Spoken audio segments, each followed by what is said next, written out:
Welcome to another Board Deck and Dice preview. Today we're looking at That's Wizard.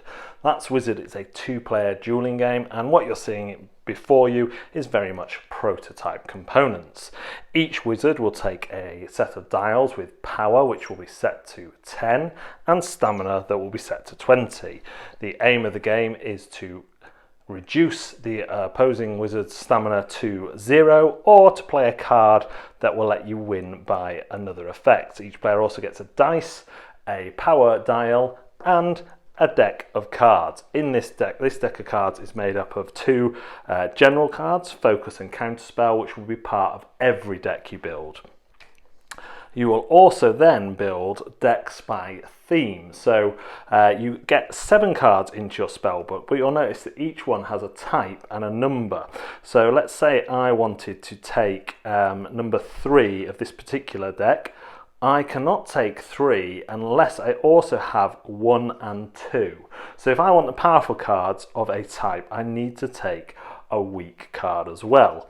Each card has details about the effect, how much power you can assign to it, and what it does. So immediate, if you go first this round, deal power plus 1 damage to your opponent, otherwise deal the power you have selected.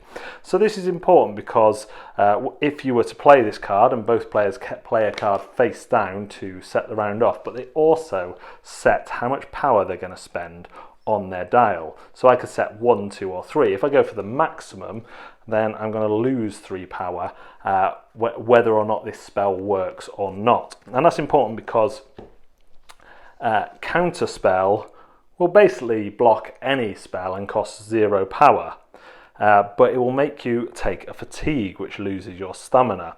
And it does not count as a spell for effects of the other cards. Focus, however, lets you set your power back to 10, so you're kind of regaining your power.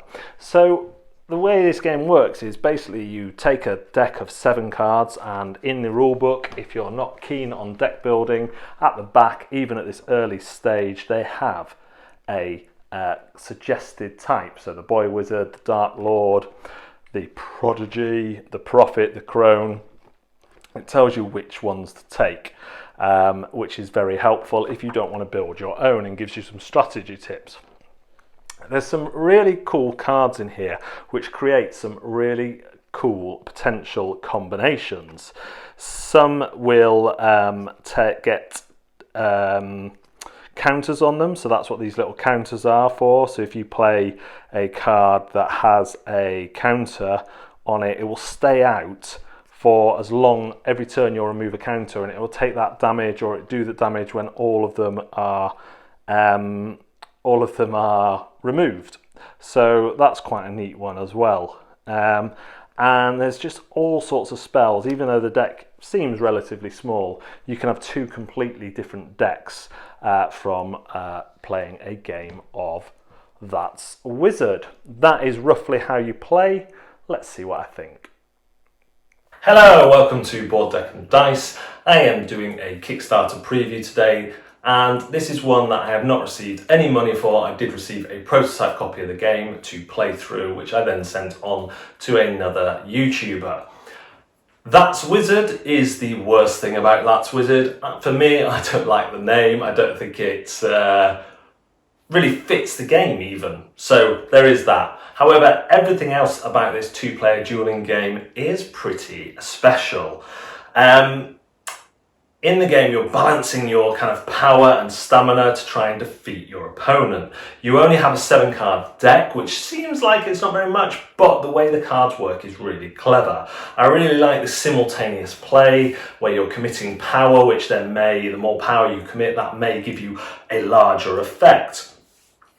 But I also enjoy the deck construction, and I think it's because it's a limited one. Most games with deck construction don't get a look in for me because I haven't got the time to invest into building a deck, which I won't get to play because none of my group play.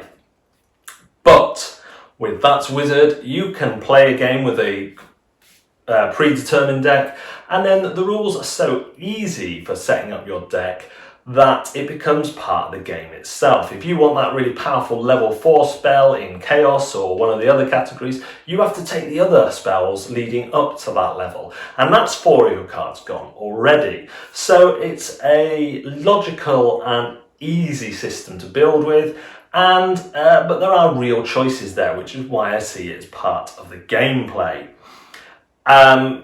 The gameplay is quick. Often the level 4 cards will give you another way of defeating your opponent if you manage to balance your or their different dials in different ways. And it whizzes by because you both play a card, you turn them over and resolve them, and you go again. And mostly when I've played this, after the first game of using a pre-constructed deck, everyone I've played with has gone, right, can I mess around with my own deck? And quickly they've built their own deck and we've gone again. And that is really satisfying. I think this game for me has come out of nowhere. It wasn't one I was aware of, wasn't one I heard of anything. But I think people who enjoy this style of game are going to get a real kick out of this, a real kick out of having something which they can play quickly with less cards than they're usually using, but there are still some real choices in there. There's a real breadth of replayability offered because of the ability to mix and match those styles of Magic to your own heart's content. Do you take a wide range of Magic with lower level spells and just chip away, or do you go for do you specialise in 2 schools of Magic and try and make a bigger impact? Lots of decisions, a good decision space, a good play time. If you think that sounds like something you're going to like, do go and check out the Kickstarter. Head on over to Twitch, where I am now streaming video games and board games, and my son will be doing some of the more popular games that he's good at and I'm not. But also go and have a look at the project when it's live on Kickstarter. Thanks very much for watching Board Deck and Dice. We will see you next time.